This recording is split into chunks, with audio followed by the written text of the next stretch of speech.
మనొక sister వచ్చి ఏడుస్తూ చెప్తుంది, నేను ఒక్కదాన్నే మందిరానికి వస్తున్నానక్క, నన్నైతే పంపిస్తారు కానీ నా పిల్లలు నా భర్త గారు మందిరానికి రావట్లేదు. నా గుండెల్లో ఉన్న ఆశ, నా బిడ్డలు నా భర్త నేను మందిరానికి వచ్చి దేవుణ్ణి ఆరాధించాలనక్క, కలిసి కుటుంబంగా ఆరాధించాలి, కుటుంబంగా గొలుసు ప్రార్థనలో పాలు పొందాలని ఆశ అక్క అని. దేవుని బిడ్డలారా, నిజమే, ఇవన్నీ ఆత్మీయంగా దేవుని కొరకు బ్రతకాలి అన్న తృష్ణ, శారీరకంగా కుటుంబ విషయంలో ఆర్థిక పరంగా, ఆరోగ్యపరంగా, భౌతిక పరంగా దీవించబడాలని, అభివృద్ధి చెందాలి అని ఆశపడే బిడ్డలు ఉన్నారు. దేవుని బిడ్డలారా, ఇవన్నీ దేవుడు మనకిస్తారు. ఎప్పుడంటే ఆయన సర్వశక్తుడని నీవు తెలుసుకుంటే, ఆయనకు అసాధ్యమైనది ఏదీ లేదు. సర్వశక్తిమంతుడంటే అసాధ్యం అన్న మాటకు చోటు లేని దేవుడు.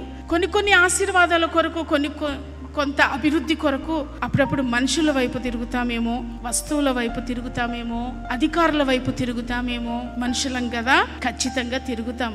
అందుకైనా ఆయన అంటున్నాడు, నేను సర్వశక్తిమంతున్నని తెలుసుకో, నా వైపు తిరుగు.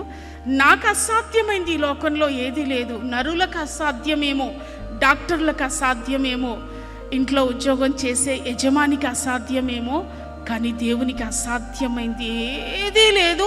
నిజంగా ఒక మొద్దువాణ్ణి జ్ఞానవంతుడిగా చేయలేడా దేవుడు? నిశ్చయంగా చేయగలడు. త్రాగుబోతు భర్త భయంకరంగా త్రాగి గొడవ పెడుతున్నాడు, తనను మార్చి భక్తిపరుడుగా చేయలేడా? చేయగలిగిన శక్తి కలిగిన దేవుడు ఆయన.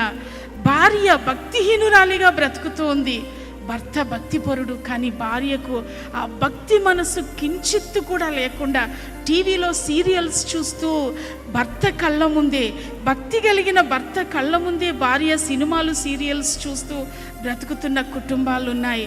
ఆవిడ్ని మార్చడానికి దేవునికి శక్తి సరిపోదా? దేవుడు శక్తి కలిగిన వాడు కాదా? నిశ్చయంగా మారుస్తాడు. అయితే ఎటువైపు? భార్య వైపు తిరిగి ఏంటి 24 గంటలు టీవీలు చూస్తావు, 24 గంటలు సినిమా చూస్తావేంటి అని అనాల్సిన అవసరం లేదు. మనం ఎటువైపు తిరగాలి?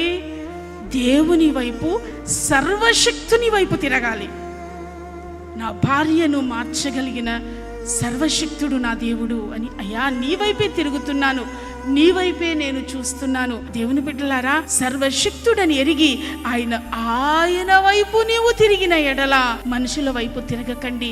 ఏమీ పొందుకోలేం. మనుషులు మనకి ఏదైనా ఇస్తారంటే అరకొరగా, కానీ ఆ దేవుడు మాత్రం అసాధ్యమైన వాటినన్నింటినీ మన జీవితంలో సాధ్యపరచగలడు. Praise the lord.